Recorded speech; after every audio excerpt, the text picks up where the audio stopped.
오늘 이 아침에도 진정한 영장이 되시기 위해 말씀의 자리, 기도의 자리에 나오신 모든 성도님들을 환영하고 축복합니다.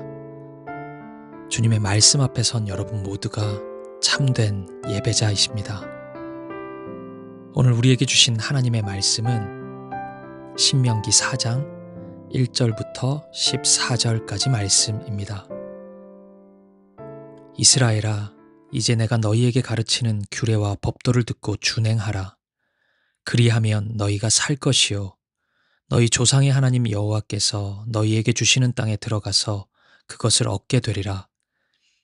내가 너희에게 명령하는 말을 너희는 가감하지 말고 내가 너희에게 내리는 너희 하나님 여호와의 명령을 지키라. 여호와께서 바알보올의 일로 말미암아 행하신 바를 너희가 눈으로 보았거니와 바알보올을 따른 모든 사람을 너희의 하나님 여호와께서 너희 가운데에서 멸망시키셨으되 오직 너희의 하나님 여호와께 부터 떠나지 않은 너희는 오늘까지 다 생존하였느니라.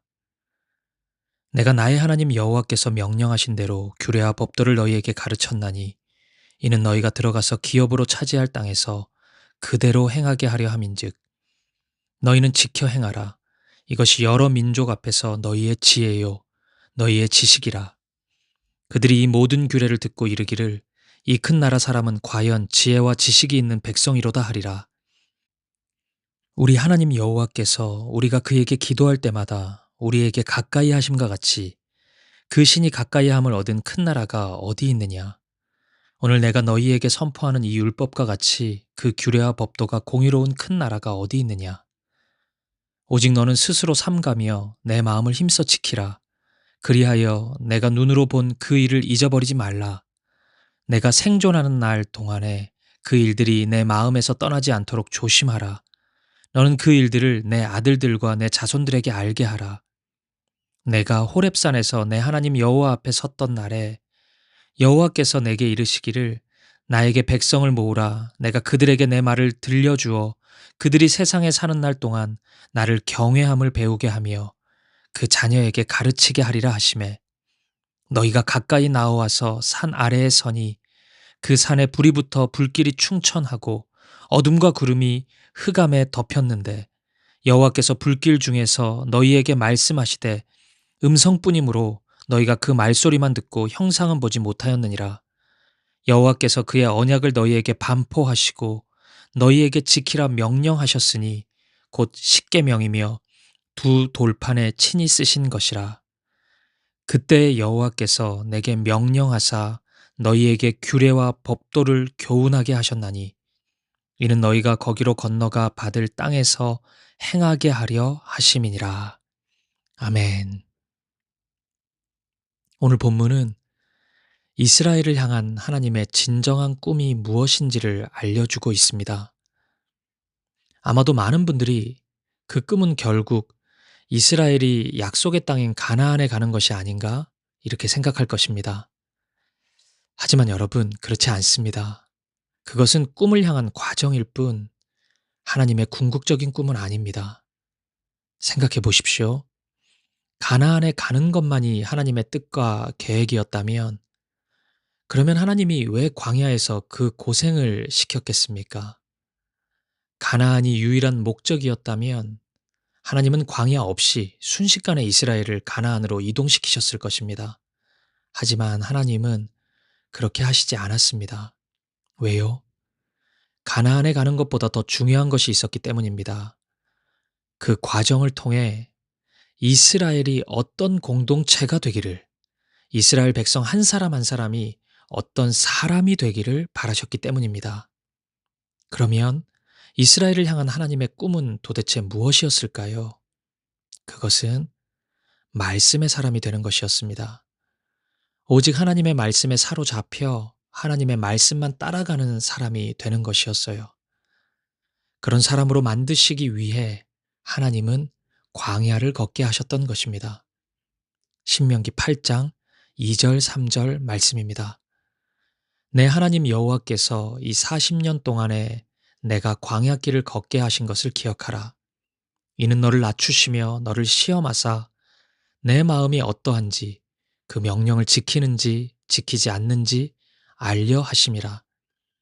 너를 낮추시며 너를 줄이게 하시며 또 너도 알지 못하며 내 조상들도 알지 못하던 만나를 내게 먹이신 것은 사람이 떡으로만 사는 것이 아니요 여호와의 입에서 나오는 모든 말씀으로 사는 줄을 내가 알게 하려 하심이니라. 아멘. 사람이 떡으로만 사는 것이 아니요 여호와의 입에서 나오는 모든 말씀으로 사는 줄을 알게 하시려고, 즉 말씀의 사람 만드시려고 광야도 걷게 하시고 낮추시기도 하시고 줄이게도 하셨던 것입니다. 그리고 이러한 하나님의 꿈은 결국 오늘 우리를 향한 꿈으로 이어지고 있습니다. 오늘도 하나님은 우리가 말씀의 사람이 되기를 간절히 바라시는 것입니다. 따라서 우리에게 찾아오는 고난도, 우리가 때때로 걷는 광야의 길도 모두 우리가 말씀으로 살아가는 자임을 알게 하시기 위함인 것입니다. 사랑하는 여러분, 여러분은 이 사실을 온전히 믿으십니까? 아니면 그토록 길고 험난한 광야의 길을 걸어왔으면서도 아직도 깨닫지 못하고 계십니까? 저는 여러분이 말씀의 사람이 되기를 바랍니다.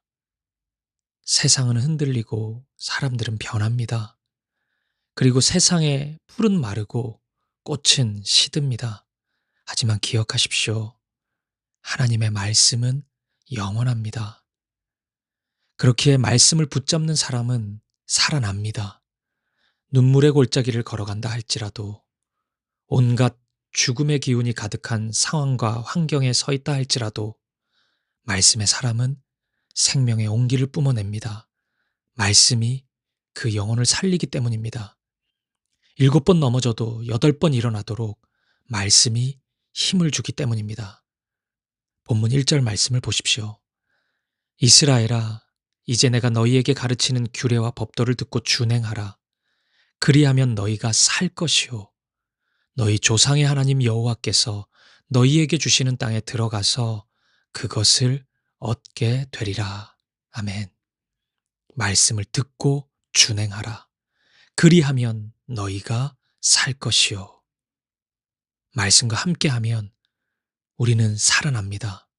죽음에 둘러싸여 있더라도 우리는 소생케 되는 것입니다. 그러니 여러분, 올 한 해 영원하신 하나님 말씀을 붙잡는 저와 여러분 되기를 축복합니다. 이런 차원에서 오늘 말씀은 우리가 말씀의 사람이 되기 위해서 지켜야 하는 3가지를 말씀해 주고 있습니다. 첫 번째, 마음을 지켜야 한다고 말씀합니다. 본문 9절 말씀입니다.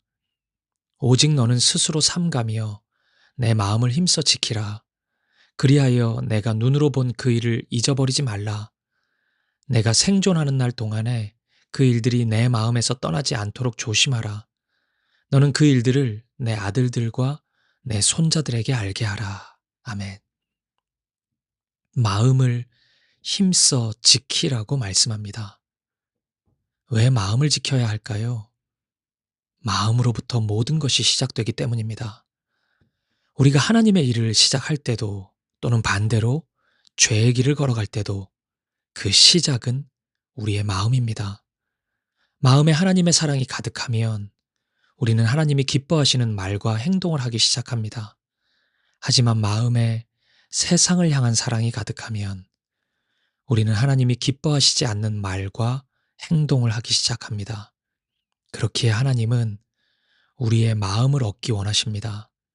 마음에도 없는 형식적인 종교 생활이 아니라 우리가 진심으로 하나님을 사랑하기를 원하십니다.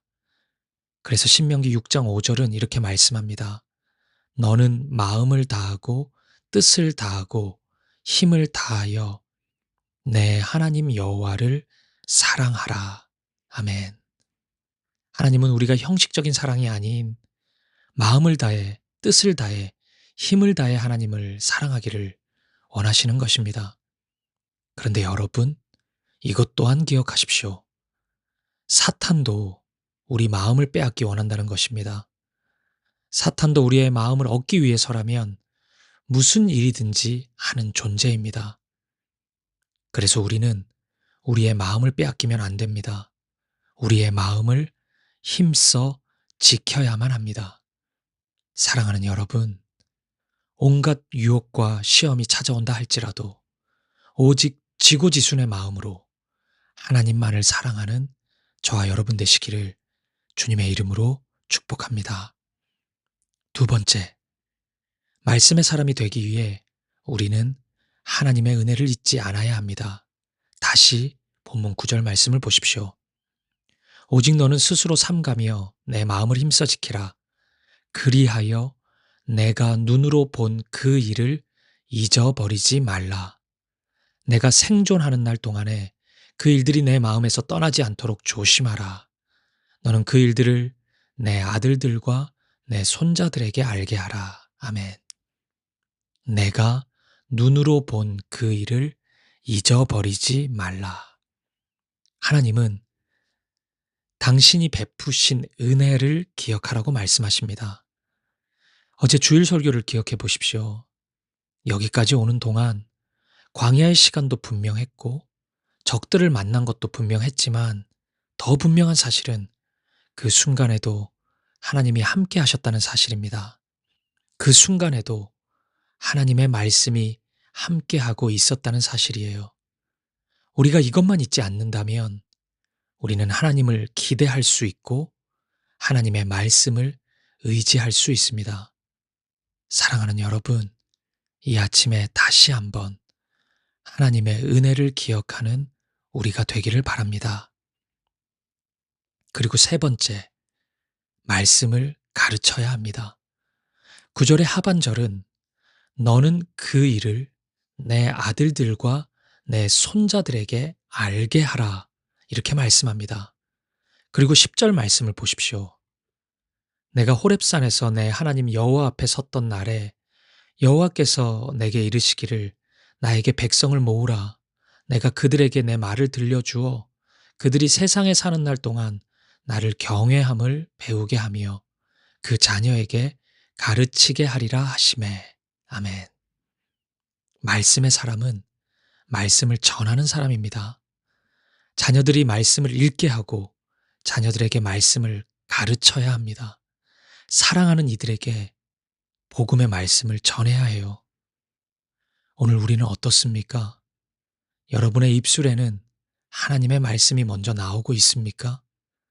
여러분의 자녀에게 그 어떤 지식보다 말씀이 더 소중한 것임을 가르치고 있습니까? 사랑하는 이들에게 세상의 격려와 소망보다 말씀의 힘과 능력을 소개하고 있습니까? 저는 우리 사김의 교회가 말씀을 가르치는 교회가 되기를 소망합니다. 우리 교회의 다음 세대 교육 안에 오직 하나님의 말씀만이 자리하기를 간절히 바랍니다. 우리 교회의 모든 부모님들이 학원 공부보다 하나님의 말씀을 더 소중하게 여길 수 있기를 소망합니다. 그러면 여러분, 우리의 자녀들이 하나님을 경외합니다. 하나님을 사랑하게 됩니다. 기억하십시오. 말씀 없이 하나님을 경외할 수는 없습니다. 말씀 없이 하나님을 사랑할 수는 없습니다. 그러니 여러분, 우리가 품고 있는 그 영혼이 진정으로 하나님의 사람이 되기를 원하신다면 말씀의 전달자가 되십시오. 그 영혼에게 하나님의 말씀을 들려주십시오. 알려주십시오. 그러면 말씀이 그 영혼을 변화시킬 것입니다. 사랑하는 여러분, 이 세상에는 하나님의 말씀을 대적하는 온갖 교훈들이 득세하고 있습니다. 그 한 복판에서 하나님은 우리를 말씀의 사람으로 부르고 있습니다. 부디 온갖 세상의 교훈에 이리저리 휘둘리지 않고 시편 1편의 고백처럼 오직 시냇가에 심은 나무와 같이 철을 따라 열매를 맺는 저와 여러분 되시기를, 말씀을 주야로 묵상하며 하나님의 말씀을 쫓아가는 말씀의 사람이 되기를, 그런 우리의 2024년이 되기를 주님의 이름으로 간절히 축복합니다. 기도하시겠습니다. 하나님 아버지, 우리에게 말씀을 선물해 주셔서 감사합니다. 말씀을 통해 하나님 아버지가 어떤 분이신지 날마다 배워갈 수 있게 해주시며, 말씀을 통해 하나님 아버지의 사랑을 날마다 피부로 느끼게 해주심을 찬양합니다.